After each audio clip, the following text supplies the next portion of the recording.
Kalau berbicara analisa fundamental adalah analisa yang fokus menganalisa kualitas dari sebuah mobil atau perusahaan. Jadi ada bilang, apa itu analisa fundamental? Ya analisa yang fokus lihat kualitas. Ini perusahaan bagus, hutangnya rendah, prospeknya bagus, dan lain-lain.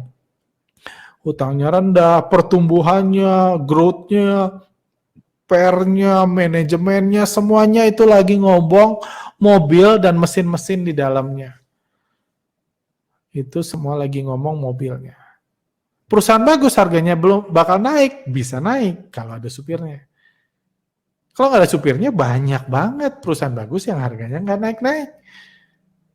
Karena nggak ada yang nyupirin.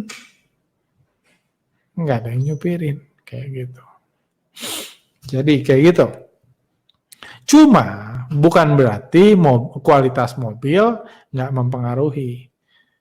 Anda boleh tanya sama semua supir, kualitas mobil tentunya mempengaruhi.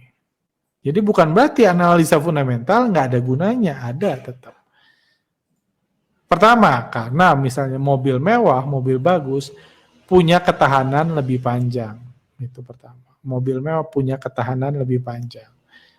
Jadi kalau jalannya bolong-bolong, jalannya terjal, jalannya licin, jalannya tanjakan, atau intinya jalannya ini, mobil mewah akan punya ketahanan lebih daripada mobil butut. Jadi di masa krisis gini, saya banyak menyarankan pakailah mobil mewah. Pakailah perusahaan bagus, karena perusahaan bagus nggak akan bangkrut. Jadi itu kelebihan mobil mewah. Mobil mewah juga memberikan kenyamanan yang lebih bagi penggunanya. Sampai bisa dua-dua sampai. Naik bisa dua-dua naik, tapi biasanya mobil mewah punya kenyamanan. Kalau kenyamanannya bisa berupa dividen, ngasih keuntungan, ngasih kenyamanan buat pemegang sahamnya. Atau naik turunnya nggak ugal-ugalan. Karena biasanya supir mobil mewah, at least di masa sebelum COVID, supir mobil mewah biasanya nyetirnya juga elegan kan. Nggak kayak Metro Mini nyetirnya kalau dia punya mobil mewah. Supirnya juga elegan, takut rusak. Bahkan saya pernah ngomong tentang salah satu pengusaha yang mau IPO, saya bilang IPO paling menarik itu kalau perusahaannya abal-abal. Paling mungkin ini. Jadi kalau Bapak punya perusahaan, mending dipecah dulu perusahaannya. Dibuat satu semi abal-abal, itu aja yang di-IPO-in. Kalau perusahaan bagus, susah, kita gerakannya lebih susah. Karena sayang, takut rusak kan. Takut rusak, nanti marah ownernya kalau harga sahamnya dibanting. Panjang kalau gitu. Berbeda sama perusahaan kosong kan. Perusahaan manajemen apa, kayak gitu. Bisnis konsultasi apa gitu kan lebih enak. Gitu. Itulah mobil mewah. Di sisi lain, mobil butut punya ketahanan lebih pendek. Kalau krisis, kalau badai, ekonomi dan lain-lain, bisa bubar mobilnya. Lebih berpotensi rusak di medan yang sulit. Kalau kondisi susah itu bisa rusak, umurnya lebih pendek. Tapi kelebihan mobil butut bisa disetir lebih bebas tanpa takut merusak mobil. Ya saya bilang, ya mau gue lah. Auto reject atas, auto reject bawah, dan lain-lain. Karena nggak ada yang rugi juga anyway. Nggak ada juga yang pengen sahamnya sebenarnya. Ownernya juga mungkin nggak pengen. Kayak gitu. Yang pasti selama laku dijual, sama sampai tujuan, sampailah. Dan mobil butut juga, kalau udah sampai tujuan, udah butut gini ya tinggalin aja, parkirin aja di pinggir jalan. Kalau saham digocapin aja, udah itu suruh ngurus sendiri lah. Paling dapat dividen pemegang sahamnya kalau dapat. Gitu. Bisa ditinggal mobil jalan, itu mobil butut. Jadi analisa fundamental, jadi ada gunanya kan? Jadi kalau kita tahu analisa fundamental, kita bisa tahu mobil mana yang punya ketahanan jangka panjang dan kita lebih nyaman kita naiknya. Tapi bukan berarti cuma bisa untung di mobil mewah, enggak. Bisa juga untung di mobil butut. karena naik turunnya lebih gila-gilaan. Karena yang supirnya pun nggak takut mobilnya rusak, nggak takut nyerempet, dikasih punya kebebasan. Kayak gitu. Itu mobil butut. Dan itulah analisa fundamental. Terus analisa teknikal itu apa? Analisa teknikal adalah analisa yang fokusnya mengomentari jejak pergerakan mobil tersebut. Jadi mengomentari jejak pergerakan mobil tersebut dan mencoba menebak pergerakan mobil selanjutnya. Jadi kalau fundamental lagi membahas kualitas mobil, analisa teknikal sedang membahas jejak yang ditinggalkan mobilnya tersebut. Itu sebabnya analisa teknikal nggak bisa dipakai sebelum mobilnya jalan. Setelah mobilnya jalan akan ada jejaknya. Fungsi analisa teknikal pada dasarnya fungsi utamanya adalah buat mengomentari. Ini belok kanan, ini belok kiri, ini lagi sering belok kanan. Saham juga kayak gitu kan, ini lagi naik, lagi breakout, ini false break. Jadi fungsinya mengomentari.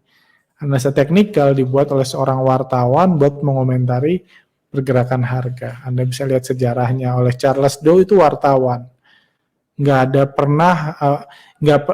ada pernah bukti atau informasi kalau Charles Dow pernah menggunakan analisa teknikal buat trading. Karena dia wartawan, dia membuat analisa ini untuk mengomentari pergerakan harga. Tapi sama kayak komentator sepak bola buat mengomentari pergerakan. Seringkali sambil mengomentari bisa juga menebak. Bisa menebak pergerakan mobil selanjutnya. Jadi itu sebabnya, dan menebak sama juga kayak pertandingan sepak bola, menebak itu subjektif. Misalnya ada mobil udah jalan. Kalau ngelihat mobil, kita lihat mobil jalan, ini ada yang live, ini ada 214 orang saat ini. Saya tanya ke Anda anggaplah ada surveinya, saya tanya ke Anda, dari ini, mobil ini, selanjutnya belok kanan atau belok kiri? Saya tanya. Belok kanan atau belok kiri? Mungkin dari 200, anggaplah 200 orang yang jawab, 100 bilang belok kanan, 100 bilang belok kiri. Itulah analisa teknikal. Analisa yang subjektif, di mana setiap trader berhak menebak kemana mobil ini bergerak sesuai dengan harapan dan perasaan masing-masing. Jadi analisa teknikal itu gambaran dari harapan dan perasaan. Anda kalau misalnya Anda pengen dijemput, misalnya Anda sebelah kanan dan Anda pengen dijemput mobil ini, harapan Anda dia akan belok kanan, maka Anda akan bilang mobil ini bakal belok kanan. Kalau Anda di kiri berharap dijemput di kiri, Anda berharap mobil ini belok kiri. Karena satu nebak belok kanan, satu nebak belok kiri, pasti satu benar. Itulah analisa teknikal. Masa kayak gitu? Yes, kayak gitu, cuma lebih detail. Misalnya pertanyaannya kayak tadi, sama belok kanan atau belok kiri, dikasih data. Analisa teknikal kan menganalisa jejak. Saya kasih tahu jejaknya. Misalnya analisa teknikal mengatakan dari jejaknya, jejak ke belakang dari mobil ini, bisa dibilang dalam 1 jam terakhir, mobil ini 10 kali belok ke kanan, 2 kali belok ke kiri. 10 kali belok kanan, 2 kali belok kiri. Pertanyaannya, selanjutnya dia belok kanan atau belok kiri? Itulah analisa teknikal. 10 kali belok kanan, 2 kali belok kiri, itu candlestick-nya istilahnya. 10 kali naik, 2 kali turun. Selanjutnya, dia belok kanan atau belok kiri? Sama aja, balik lagi, tergantung feeling, perasaan, harapan masing-masing. Analisa teknikal. Jadi, ada analisa teknikal yang mengatakan, misalnya trend continuation. Ini dari 1 jam, dari 12 kali, dari 12 hari, 10 kali naik, 2 kali turun, berarti bullish. 10 kali naik, 2 kali turun. Maka ada golongan trend continuation yang bilang, karena ini lagi bullish, maka selanjutnya dia bakal belok kanan. 10 kali belok kanan, 2 kali belok kiri, maka dianggap kedepannya dia akan belok kanan. Kalau teori teknikal dia bilang ini trend continuation. Bullish kan gitu kan, harganya lebih sering naik dari turun. Kalau bullish besok ngapain? Ada yang berharap naik bilang bakal naik, kan lagi bullish. Tapi analisa teknikal nggak selesai di situ. Kalau gitu dia bisa salah. Karena bisa aja kan turun. Analisa teknikal punya teori kedua. Kalau 10 kali belok kanan, 2 kali belok kiri, maka dia bilang, ini udah keseringan belok kanan. Selanjutnya dia bakal belok kiri. Udah 10 kali naik, 2 kali turun, bilang ini udah kemahalan. Maka besok dia akan turun. Sama-sama logis kan? Itu namanya trend reversal. Jadi orang pakai teknikal menghadapi kasus yang sama, akan ada yang memprediksi sama-sama pakai teknikal, akan ada yang trend continuation, akan ada trend reversal. Yang mana Anda tergantung harapan Anda, tergantung feeling Anda. Kemana mobil ini bergerak? Ya terserah supirnya sebenarnya kan. Dia bisa belok kanan, bisa belok kiri. Terlepas dari data yang udah dikasih, 10 kali belok kanan, 2 kali belok kiri. Ada yang bilang dia bakal belok kanan. Selanjutnya bisa. Karena udah sering belok kanan, ini trennya belok ke kanan. Ada yang bilang ini udah keseringan belok kanan, dia harus belok kiri.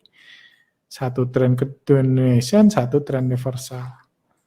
Pertanyaannya, kemana mobil ini belok selanjutnya? Tergantung supirnya. Supirnya yang bebas memutuskan. Tapi pasti ada yang benar kan? Satu nebak kanan, satu nebak kiri, ya supirnya mau apapun yang diputuskan supirnya pasti benar. Itu sebabnya analisa teknikal kadang-kadang benar, kadang-kadang salah. Kayak gitu. Terus analisa bandarmologi itu apa? Analisa bandarmologi adalah analisa, kan dibilang bandar itu supirnya yang memutuskan, yang mengatur pergerakan harga saham. Analisa bandarmologi adalah analisa yang fokus mendeteksi kebiasaan, pola, dan pergerakan dari driver dari mobil tersebut, dan fokus menjadi penumpang gelap di dalam mobil tersebut. Jadi kita nggak nebak-nebak, ngikutin aja, nyantol aja di mobilnya. Lu mau belok kanan, lu mau belok kiri, gue ikutin. Kenapa diikutin? Karena gue percaya lu bakal bawa ke finish. Gue percaya tujuan lu oke. Seperti itu. Itulah analisa bandarmologi, fokus ke orangnya. Jadi itulah hubungan antara analisa teknikal, analisa fundamental, dan analisa bandarmologi. Masing-masing bisa berhasil, bisa gagal, bisa. Cuman mudah-mudahan dari sini Anda bisa paham hubungan dari masing-masing analisa. Seperti itu. Oke?